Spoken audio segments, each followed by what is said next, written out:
अब पढ़ते हैं वृद्धि संधि। वृद्धि संधि की स्थिति यह है, आपने गुण संधि में पढ़ा था अवर्ण से अच परे रहते, पढ़ा था ना? अच्छा, वृद्धि संधि की स्थिति में क्या होगा? अवर्ण से एच परे रहते। एच का मतलब अच के भीतर से ही एच बन रहा है, जहां अच प्रत्यार है ना पूरा, उसके भीतर से ही ए ओ आई औ, एच उसी में से है ना। तो इसलिए ये जो वृद्धिरादेश सूत्र है आद्गुण सूत्र का अपवाद है, क्योंकि अच के अवर्ण से अच परे रहते गुण का विधान किया और अवर्ण से एच के परे रहते ही वृद्धि का विधान किया। तो जहां जिस सूत्र को पाणिनि जी ने जिन वर्णों के परे रहते नियुक्त कर दिया, लेकिन पाणिनि जी फिर भी उसी सेम सिचुएशन थोड़ा सा कम करके यदि कोई दूसरा सूत्र बना रहे हैं तो ऐसा सूत्र अपवाद होता है। जैसे अवर्ण से अच परे रहते, ये थोड़ा ज़्यादा एरिया है, लेकिन अवर्ण से एच जो कह दिया उसकी अपेक्षा कम एरिया है। ठीक है, तो इसलिए अब फाइनली ये हो जाएगा दोनों सूत्रों के बीच में कि अवर्ण से एच परे होगा तो वृद्धि होगी, मतलब अवर्ण पूर्व में, एच का मतलब ए ओ आई औ ये बाद में होंगे। ठीक है, और यदि अवर्ण से कौन वर्ण परे रहे, एच को छोड़ना है गुण के लिए, तो अ ई उ री और ली इतने वर्ण सिर्फ आद्गुण के पास रहेंगे। बात को समझ पाए? तो अवर्ण से यदि एच परे है तो वृद्धि, और एच भिन्न वर्ण परे हैं स्वरों में, तो फिर आपको वहां पर गुण करना है।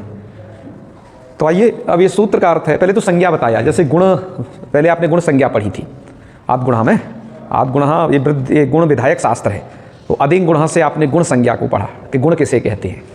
ऐसे ही वृद्धि किसे कहते हैं, तो पाणिनि जी ने बताया वृद्धिरादैच। लोक में वृद्धि माने वर्धनम, लोक में वृद्धि वर्धनम को कहते हैं, किंतु पाणिनि जी ने कहा कि हमारे शास्त्र में आप वृद्धि से जिनको समझो वो ये तीन वर्ण होंगे, आ ऐ और औ।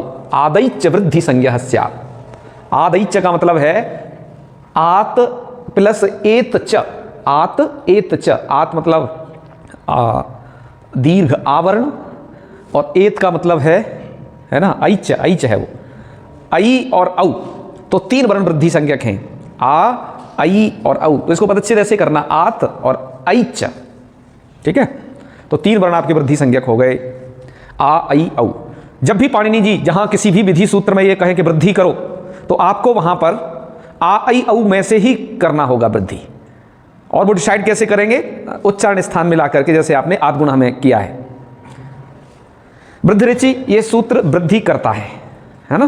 पहला वाला संज्ञा सूत्र है, दूसरा वाला विधि सूत्र है। जब आपसे पूछा जाए वृद्धि संज्ञा विधायकम सूत्रम, संज्ञा लग जाए शब्द, तब तो आपको वृद्धिरादैच कहना है। और जब ऐसा कहा जाए वृद्धि विधायकम सूत्रम, तो फिर आपको वृद्धिरेचि कहना है। ठीक है, इसकी कंडीशन क्या है? आदेचि परे, अर्थात अवर्णात एच परे, अवर्ण से एच परे हो। अवर्ण दीर्घ या ह्रस्व दोनों फॉर्मेट में हो सकता है। एच परे हो, बाद में ए ओ ऐ औ ये वर्ण परे होंगे, तो वृद्धि रेखादेश स्यात्, वहां वृद्धि एक आदेश होता है। गुणापवाद, यह सूत्र गुण को अपवाद, गुण का अपवाद है ये सूत्र। तो अपवाद माने नया शब्द आया एक। तो अपवाद को ऐसे समझिए, यस्य सूत्रस्य अवश्य प्राप्तौ यद अपरम सूत्रम आरभ्यते सतस्य अपवादो भवति। जिस सूत्र की अवश्य प्राप्ति में पाणिनि जी यद अपरम सूत्रम आरभ्यते, किसी दूसरे सूत्र का आरंभ कर दें, तो वह जो आरंभ किया गया जो सूत्र है वो पिछले वाले अपने उस सूत्र का अपवाद बनेगा। जैसे पाणिनि जी ने आद्गुण सूत्र बनाया, अवर्ण से अच परे रहते उसको इतना एरिया दिया, वहीं पर वृद्धिरेचि में उन्होंने उसमें से आधे वर्ण उसको दे दिए, एच के परे रहते वृद्धि। तो आद्गुण सूत्र की अवश्य प्राप्ति में वृद्धिरादैच, वो वृद्धिरेचि सूत्र का आरंभ है ना, इसलिए ये उसका अपवाद सूत्र होगा। तो जो सूत्र, ये तो अपवाद हो गया, और जिसका अपवाद है ये आद्गुण का, उस सूत्र को कहते हैं उत्सर्ग सूत्र। एक नया शब्द है उत्सर्ग सूत्र, माने सामान्य सूत्र, है ना, जनरल नियम पाणिनि जी का। अपवाद सूत्र माने विशेष नियम पाणिनि जी का, है ना। कुछ सामान्य नियम होते हैं जिन्हें उत्सर्ग कहा जाता है, और जो विशेष नियम हैं उन्हें अपवाद कहा जाता है। पूरे अष्टाध्यायी का प्रणयन पाणिनि जी ने इसी पद्धति से किया है, उत्सर्ग और अपवाद। पहले सामान्य बात को कह देते हैं, उन्हें लगता है तो कुछ जगह विशेष भी कहते हैं। ठीक है, हाँ, सामान्य नियम और अपवाद नियम समझ रहे हो ना अच्छे से। हाँ, जैसे पहले निदेशक जी ने कह दिया कैसा है कि सब बच्चे 7 बजे तक बाहर जा सकते हैं, ये सामान्य नियम बना दिया। फिर क्या है, बीच में व्याघ्र का भय हो गया, बाघ आ गया, तो नियम बना दिया कि नहीं अब नहीं जा सकते, या फिर 6 बजे तक जा सकते हैं। तो ये वाला नियम पुराने वाले नियम को काट करेगा, है ना, फिर 7 बजे वाली एंट्री खत्म हो जाएगी। तो ये सामान्य नियम, विशेष नियम ऐसे ही पाणिनि जी ने शब्दों के विषय में, शब्दों को अनुशासन करने के लिए व्याकरण शास्त्र में बनाए हैं। तो ये तो इनकी स्थिति क्लियर हुई। अब देखो अवर्ण से एच के परे रहते के उदाहरणों को प्रस्तुत किया जा रहा है। कृष्ण एकत्वम, अवर्ण पूर्व में है और ए बाद में है एच, ए ओ आई और औ, इनके क्रमशः उदाहरण है। ये वृद्धि कैसे करनी है इसे भी समझ लो, बहुत छोटी सी बात है, बहुत हल्की। जैसे देखिए कृष्ण एकत्वम, यहां पर पूर्व में है अवर्ण, बाद में है ए, इस वाली कंडीशन में इनके वर्णों को बस अलग करके दर्शा दिया है। उसके बाद थर्ड स्टेप में अ और ए, अ का उच्चारण स्थान कंठ है, ए का क्या है कंठ तालु। तो हम देखेंगे कंठ और कंठ तालु वाला हमें बैठाना 3 में से है, क्योंकि जो वृद्धि संज्ञा है 3 वर्णों की है, आ आई औ। गुण संज्ञा भी 3 वर्णों की थी, अ ए ओ। वृद्धि संज्ञा आ आई औ। तो हमें तो वृद्धि करनी है, तो हम देखेंगे जी कंठ और कंठ तालु किसका है। तो देखेंगे कि आई का ही कंठ तालु है, पूरा तो नहीं है कंठ कंठ तालु पर कंठ तालु है, तो ठीक है, सबसे ज्यादा नजदीक यही है। तो इसलिए हमने आ और ए की जगह क्या कर लिया, आई कर लिया। तो कृष्ण इन 2 वर्णों की जगह हुआ ऐकत्वम, मिला दिया कृष्णैकत्वम। अब आपको ऐसे मिले में आई दिखाई दे जाएगा, ये तो आप समझ लेना यहाँ कुछ वृद्धि संधि का मसला है, ठीक है। जैसे ए वाला उदाहरण देखिए, आ और ओ, यहाँ पर अवर्ण से एच परे है, यहाँ पर भी वही सेम कंडीशन है। तो फिर अब आ का है कंठ, ओ का क्या है कंठोष्ठ। देखेंगे उसमें कंठ और कंठोष्ठ वाला जो सबसे नजदीक है वो है औ। तो इन 2 वर्णों के स्थान पर एक वर्ण, क्योंकि एक पूर्व प्रयोग वाली संधि है ना, ये वृद्धि संधि, वो गुण यण संधि और अयादि संधि के बाद जो संधि आरंभ हुई, जैसे गुण संधि, वो 2 वर्णों के स्थान पर एक। इससे पहले यण और अयादि एक वर्ण के स्थान पर एक हो रहा है, यहाँ पर 2 वर्णों के स्थान पर एक आ रहा है, दोनों की जगह हो जाएगा औ। तो गंग औघ मिलाने पर क्या बन जाएगा गंगौघ। वैसे यहाँ पर देखिए देव ऐश्वर्यम, पूर्व में है अ, बाद में है एच आई। तो अ और आई के स्थान पर क्या हो, अब तुम कहोगे आई तो वृद्धि है, लेकिन अब क्या होने जा रहा है, पहले अ अलग था आई अलग था, अब ये दोनों मिलकर के आई बन जाएंगे, दोनों वर्ण मिलकर के आई बन जाएंगे, मतलब अ भी आई के रूप में परिणत हो जाएगा। तो अ का कंठ, आई का है कंठ तालु, और वृद्धि संज्ञकों में आ आई औ में आई है कंठ तालु, तो दोनों के स्थान पर आई हो गया, तो बन गया देव, हलंत कर देना उसे, ऐश्वर्यम, मिलाने पर देवैश्वर्यम, ठीक है। हाँ, यहां पर वृद्धि करने का फायदा क्या हुआ, एक तो ये हुआ कि पूर्व में जो आ है वो भी इसमें घुल मिल गया है, और आई को आई वृद्धि कर दी गई। आई को आई वृद्धि किस आधार पर हुई, जैसे देखते हो जब वर्षा होती है तो वहां सूखे में भी वर्षा होती है, और जहाँ पर पानी है वहाँ पर भी वर्षा होती है, तालाब में, नदी में, समुद्र में। वर्षा ये नहीं देखती है कि मुझे सूखे में ही बरसना चाहिए, हैं। तो ऐसे ही यहाँ पर वृद्धि संज्ञक है वो भले ही, फिर भी सूत्र की प्राप्ति है तो वो सूत्र तो लगेगा। यहाँ तो उसकी उपयोगिता समझ में आती है, यहाँ पर ज़्यादा उपयोगिता नहीं, बस थोड़ी सी उपयोगिता ये है कि ये अ ही आई का रूप धारण कर लेगा, क्योंकि दोनों के स्थान पर एक वर्ण हो जा रहा है, ठीक है। तो मिलाने पर क्या बन जाएगा देवैश्वर्यम, कृष्ण औत्कंठ्यम, और यहां पर भी अ और औ 2 वर्ण हैं, इनके स्थान पर वृद्धि संज्ञक एक ही वर्ण आ जाएगा औ, तो बन जाएगा कृष्णौत्कंठ्यम। तो अब आप ध्यान दे लीजिए, ये संधि के जब आपको ऐसे प्रयोग मिलेंगे तो आई औ इसी फॉर्मेट में मिलेंगे, तो इन्हें आप अलग से कर पाना, ठीक है। तो ऐसे भी आपको अभी उदाहरण देंगे। अब वृद्धि संज्ञक में बच गया आ, क्योंकि आई आपने वृद्धि देख ली कहां हुई, औ कहां हुआ इसको भी देख लिया है, आ कहां होगा, तो इसके लिए आगे बताएंगे आपको कि आ किस जगह पर हो सकता है वृद्धि संज्ञकों में, ठीक है। तो ये आपने वृद्धि संधि का एक नियम पढ़ा, भी सामान्य नियम। अब आइए कुछ विशेष नियमों को देखेंगे। मैंने इसके बीच में अकः सवर्णे दीर्घ पढ़ दिया है, आपकी किताब में सदित्य धत्ती उठसु यह होगा, ठीक है। मैंने इसलिए पढ़ दिया है कि एक आपको साधारण नियम बता दिया, और इसका भी जल्दी से एक नियम बता देते हैं।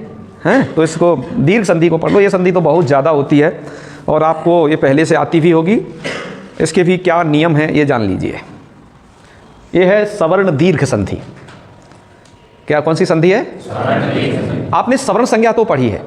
सवर्ण संज्ञा किस किस की होती है? हाँ, जिन वर्णों का जिस वर्ण से उच्चारण स्थान एंड आभ्यंतर प्रयत्न एक होगा तभी ये सवर्ण संज्ञा। सवर्ण संज्ञा तो जानते हो ना। यहां पर इसे दीर्घ संधि की बजाय हम सवर्ण दीर्घ संधि कहते हैं। इसकी सिचुएशन क्या है देखिए, आइए। सूत्र बनाया पाणिनि जी ने, अकह सवर्णे दीर्घ। इस सूत्र का अर्थ है अकह सवर्णे अचि परे। अक से सवर्ण अच परे हो। अक का मतलब होता है अ, ई, उ, री, ली, ये 5 वर्ण। अक से सवर्ण अच परे रहने का मतलब है इनसे यही परे हो। जैसे अ से अ, ई से ई, उ से उ, री से री, ली से ली, ये परे होने चाहिए सवर्ण, तभी संधि की कंडीशन बनेगी। ठीक है। और हो क्या जाता है, जैसे अ से अ परे है तो सवर्ण होगा और वो दीर्घ होगा पर, तो इसलिए ये अ से अ हो तो उसे आ कर देना, ई से ई है तो उसे दीर्घ ई कर देना, उ से उ है तो उसे दीर्घ उ कर देना, और री से री है तो उसे दीर्घ री कर देना, ली से ली या कभी कभार री से भी ली परे हो तो इसका कोई, क्योंकि री दीर्घ होता नहीं है तो दोनों की सवर्ण संज्ञा है, इसलिए वहां पर दीर्घ के रूप में री ही कर दिया जाता है इन्हें। ठीक है। एक बात और जान लो, ये वर्ण चाहे तो ह्रस्व हो अ या आ या दीर्घ हो, दोनों ही कंडीशन में उन्हें दीर्घ हो जाएगा। जैसे उदाहरण के लिए देखिए, दैत्य अरि, दैत्य में अ, अरि में अ, ये दोनों के दोनों अ कैसे है? ह्रस्व आ है। तो देखो अक से सवर्ण अच परे है, मतलब अ से अ परे है, सवर्ण है ही क्योंकि उच्चारण स्थान और सब कुछ सेम है उसका भी वही और आभ्यंतर भी। तो दोनों के स्थान पर एक आ कर दिया तो क्या बन गया? दैत्यारी। अब देखो इस संधि ने क्या किया, अ और अ इधर हो तो पहले वाला कौन सा रूल अपना लग रहा है जो यहां टकरा रहा है? हम पहले एक ऐसा नियम पढ़ के आए हैं कि जो यहां पर लग सकता था, तो अ का सवर्णे दीर्घ उस नियम का अपवाद है। पिछली संधि में से बताओ कौन नियम था जो अ से अ में लग सकता था? गुण संधि, क्योंकि गुण संधि ने कहा था अवर्ण से अच परे रहते, तो इसका मतलब गुण संधि से अब ये भी चीज छिन गई कि अ से अ परे होगा तब नहीं लगेगा, अ से ई वगैरह उ ऐसे परे हो तभी वो लग पाएगी। समझ पाए ना? तो अकह सवर्णे दीर्घ ने यहां पर गुण को बाधा, तो दोनों को मिला करके दैत्यारी बना लोगे ना, बनाने में समस्या नहीं है ना? हाँ। अब देखिए श्री ई सह, यहां पर दोनों साइड में दीर्घ दीर्घ वर्ण है। मैंने कहा ना वो ह्रस्व भी हो सकते हैं दीर्घ भी हो सकते हैं। तो क्या किया, इन दोनों ई के स्थान पर एक ही ई कर दिया, क्योंकि भी संधि पूर्व पर के स्थान पर दीर्घ एक आदेश करती है, तो दीर्घ को भी दीर्घ हो सकता है। मैंने बताया ना, जले वृष्टि थले वृष्टि न्याय, जल और स्थल में भी वर्षा दोनों में होती है समान रूप से। बस यहां पर एक फायदा रहेगा कि दो वर्णों के स्थान पर एक नया वर्ण आएगा, तो ई और ई इनके स्थान पर एक नया वर्ण ई, और मिला दोगे स्र ई स श्री सह, मिला पा रहे हो? ठीक। हाँ, यहां पर कौन सी संधि प्राप्त थी? ई पहले ई बाद में, पहले वाली में से जो हम कुछ रूल पढ़ के आए। बोलो किस संधि का नियम मैच कर रहा है? आपको ध्यान रखना है कि कौन ओवरलैप कर रहा है नियम। यण संधि, वेरी गुड। यण संधि कैसे? सोचो, तुमने उसके नियमों को ध्यान में रखना है। वो सूत्र कहता है इक से अच परे, इक है इधर वाला ई, तीसरे पर विष्णु उदय, यहां कौन सी संधि प्राप्त है? बताओ।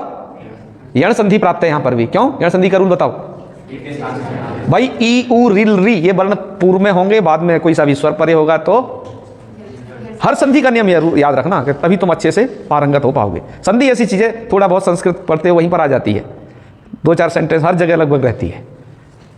तो विष्णु उदय यण संधि प्राप्ति, इसने कहा कि नहीं अक से सवर्णच परे है तो ऊ से ऊ है। जब सेम टू सेम वर्ण परे हो तो इसकी कंडीशन बननी है, तब अपने पूर्व संधियों को रोकेगी।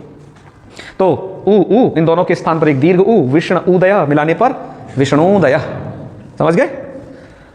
अब री से री परे का उदाहरण, होत्री प्लस रीकार, ये दोनों ह्रस्व रीकार हैं, पहले भी और बाद में भी। सागर जी समझ रहे हो? अब इसके बाद ये वाला री और ये री, और दोनों के स्थान पर री से री परे है। बताओ कौन सी संधि प्राप्त है? यण, क्योंकि एक से अच परे, लेकिन यण बढ़ जाएगा जहां री से री परे मिल गया, तो तब उसकी प्रवृत्ति नहीं होने की है। तो फिर दोनों के स्थान पर एक दीर्घ री है। दीर्घ री में बस क्या अंतर होता है, एक ये नीचे और ज्यादा एक्स्ट्रा जुड़ जाता है। दोनों में अंतर देख पा रहे हो धन प्रसाद जी? दिख रहा है ना अंतर? हाँ, और जब मात्रा भी लगाएंगे तब भी अंतर होगा, उसमें 2 बार घूमे रहेगा वो, ये वाला 2 बार। तो री से री परे है और दोनों के स्थान पर एक दीर्घ री आ जाएगा तो बन जाएगा होत्रीकारः। ये री वाले उदाहरण बहुत मिलते नहीं हैं, रेयर केस वाले हैं। व्याकरण के अलावा तुम्हें लौकिक जगत में कहीं मिलेंगे भी नहीं बहुत, इसलिए वरदराजाचार्य जी ने वो छोड़ दिया, उसे नहीं दिया। ठीक है, चल अब इसके बाद जो संधि है वो है वृद्धि संधि का सेकंड पार्ट। वृद्धि संधि एक बार आपने जान ली है, अवर्ण से एच परे रहती है, वृद्धि संधि आपने पढ़ी है। ठीक है, ये उसका सेकंड पार्ट है। तो भाई इसके रूल क्या है, आप इसमें आज ये काम करिए, पहले इसका अर्थ याद कर लाइएगा। ठीक है, इसका अर्थ आपको याद करना है। वृद्धि संधि के उदाहरण उन्होंने वृद्धिरेची पे दिए हैं क्या गोविंदाचार्य जी ने, अलग से देख लेना उस पुस्तक में जिनके पास हो, तो उनको अभ्यास करके लाएंगे हम, आपको भेज देंगे आपको। तो आपको वृद्धि और दीर्घ संधि के अभ्यासों को करके लाना है। संधि का केवल अर्थ देख के लाओ। एते धत्युक्षु, ये बहुत ही कुछ कम जगहों पर लगने वाला है, लेकिन उस वाले नियम का जो है वृद्धि का ये एक कहा जाएगा कि ये फैला हुआ रूप है थोड़ा, है ना, कुछ स्थानों के लिए। तो इस सूत्र का अर्थ याद करके लाइएगा।